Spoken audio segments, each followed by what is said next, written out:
Tiniyak ng National Capital Region Police Office ang kahandaan nito para sa pagpapatupad ng seguridad sa nalalapit na 2nd trillion peso march.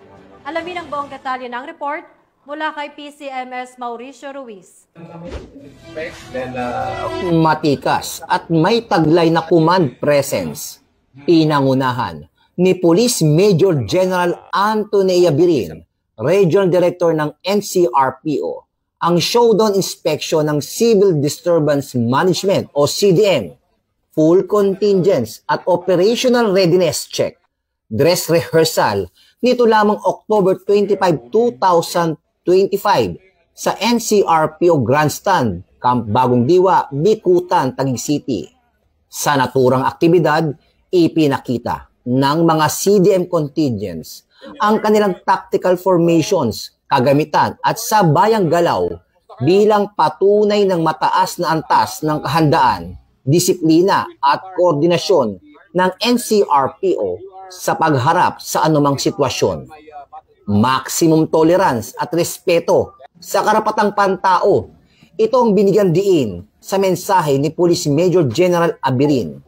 Pinaalalahanan din ni Police Major General Yabirin ang lahat ng pulisya na laging pairalin ang maximum tolerance, respeto sa karapatang pantao at ang 5 gabay na prinsipyo sa pagpapatupad ng tungkulin.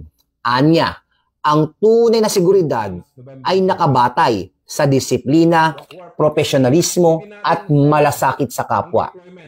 Karagdagan pa, kasado na rin ang pwersa ng NCRPO bilang paghanda sa 2nd trillion peso march para sa November 30, 2025. Patuloy ang NCRPO sa pagpapalakas ng operasyon at pagsasanay, kabilang ang mahigpit na command supervision at interagency coordination upang matiyak ang mapayapa, maayos na pagdaraos ng mga aktibidad.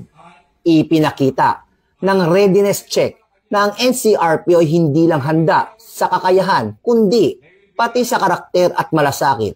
Isang pagpapatunay ng organisasyon ay tunay naglilingkod sa ilalim ng panawagang bagong PNP, serbisyong mabilis, tapat at nararamdaman. At sa ngalan po ng aming Regional Director ng NCRPO, Police Major General Anthony Yabirin, at ang aming Force Commander ng Regional Mobile Force Battalion ng NCRPO, Police Colonel Celso M. Rodriguez. Ako po si Police Chief Master Sergeant Mauricio Bonilla Ruiz. Patrol Woman Bungo. Patrol Woman Raleigh Tanggiak. Patrol Woman Evelyn T. Lumabi. Alagad ng batas, tagataguyod ng balitang pulis.